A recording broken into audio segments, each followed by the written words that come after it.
বিশ্বাস করেন 2023 সালে ইউটিউবে এত পরিমাণে প্রবলেম আসতেছে, লং ক্রিয়েটর যারা আছে তাদের জন্য কিন্তু অনেক মুশকিল হয়ে যাচ্ছে তাদের চ্যানেলকে ধরে রাখার। আজকের এই ভিডিওতে স্টেপ বাই স্টেপ বোঝাবো যে লং ভিডিওতে কী ধরনের প্রবলেমগুলো চলতেছে এবং কি শর্টস কী ধ্বংস করতেছে, শর্টস কী শেষ করতেছে, আজকের এই ভিডিওতে আপনাদেরকে বোঝাবো।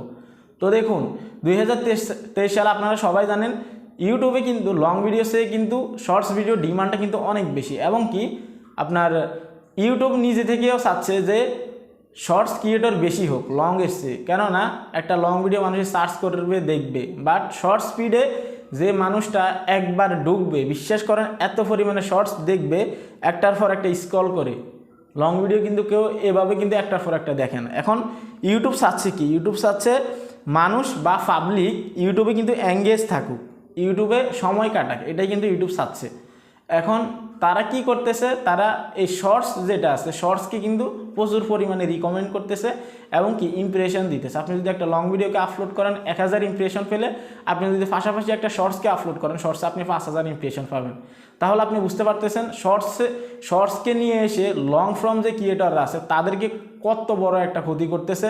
তো আমি এটা বলবো না যে আপনারা লং ভিডিও ক্রিয়েট করবেন না, এমনটা কিন্তু না। আপনি যদি একজন লং ক্রিয়েটর হয়ে থাকেন তাহলে আপনি লং ক্রিয়েট করবেন অবশ্যই, তার পাশাপাশি যদি আপনি শর্টস ক্রিয়েট করতে চান তাহলে শর্টসে ক্রিয়েট করতে পারেন, কোনো প্রবলেম নেই। এখন কথা হচ্ছে শর্টসে যে প্রবলেমগুলো করতেছে, শর্টস কীভাবে ইউটিউবকে দখল করে রেখেছে স্টেপ বাই স্টেপ দেখাবো।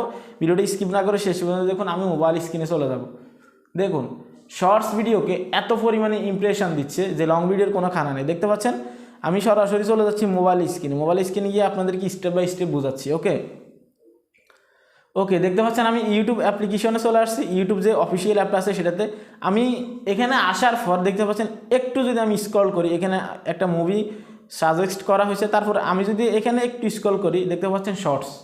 অর্থাৎ আপনি যদি ইউটিউব অ্যাপে প্রবেশ করেন সাথে সাথে কিন্তু আপনার কাছে এই শর্টসগুলো কিন্তু রিকমেন্ড করা হবে, শর্টস রিকমেন্ড করা হবে। অনেক সময় আপনি যখন আপনার ইউটিউব অ্যাপে ঢুকবেন তখন এখানে দেখতে পাচ্ছেন শর্টস, শুধু শর্টস, এ ধরনের শর্টস এভাবে স্ক্রল করা যায়। এই যে শর্টস দেখতে পাচ্ছেন, এই যে এইখানে শর্টসে কিন্তু আপনাকে নিয়ে যায়, ঠিক আছে।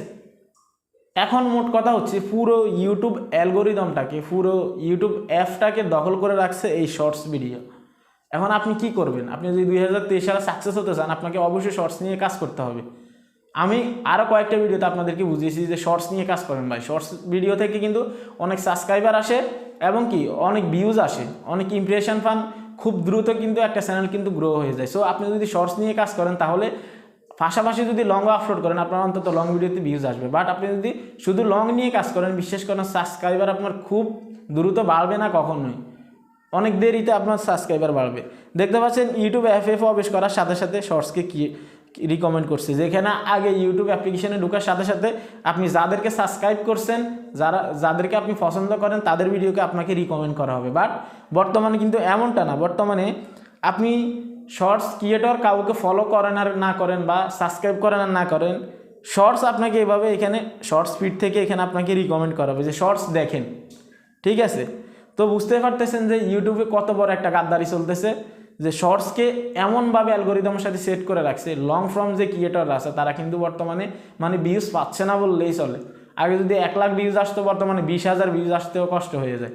সো অবশ্যই আপনারা শর্টসের পাশাপাশি লং আপলোড করবেন, লংয়ের পাশাপাশি শর্টস আপলোড করবেন, তাহলে আপনাদের ইউটিউব অ্যালগোরিদম ঠিক থাকবে এবং চ্যানেলটাও কিন্তু ঠিক থাকবে। আপনি যদি শর্টস আপলোড না করে থাকেন তাহলে অনেক বড় একটা ভুল করতেছেন। তো দেখতে পাচ্ছেন শর্টসকে কীভাবে রিকমেন্ড করতেছে তারা। তো আপনাদেরকে তো প্রমাণ সহ দেখালাম এবং কি আপনারা অলরেডি এই আপডেটটা অবশ্যই বুঝতে পারতেছেন যে ইউটিউব অ্যালগোরিদমে কী চলতেছে। ইউটিউব অ্যালগোরিদম যেমনটা চাচ্ছে আমাদেরকে তেমনটাই দিতে হবে। আমরা তো একজন ক্রিয়েটর আর তারা তো হচ্ছে নির্মাতা, তাই না? তারা যাই চাইবে আমরা তাই দিতে হবে। ওকে, সো ভিডিও ভালো লাগলে অবশ্যই লাইক কমেন্ট শেয়ার করুন। যদি আপনি শর্টস ক্রিয়েটর নাও হয়ে থাকেন এখনও আপনাকে কিন্তু শর্টস আপলোড করতে হবে, কিছু করার। আচ্ছা, অনেকেই এটা নিয়ে কনফিউশনে থাকেন যে আপনি ভিডিও কীভাবে আপলোড করবেন, আনলিস্টেড করে নাকি প্রাইভেট করে নাকি সরাসরি আপনি পাবলিক করে দিবেন। আমি এই ভিডিওতে স্টেপ বাই স্টেপ আপনাদেরকে বুঝিয়েছি। আপনারা এই ভিডিওটা যদি শেষ পর্যন্ত দেখেন তাহলে আপনারা শিখে যাবেন যে ভিডিওকে কীভাবে আপলোড করা উচিত এবং কীভাবে আপলোড করলে আপনার জন্য একদমই ভালো হবে এবং কি আপনার চ্যানেলের জন্য ভালো হবে, আপনার ভিডিওতে ভিউজ আসতে সুবিধা হবে। সো অবশ্যই এই ভিডিওটা চেক আউট করুন।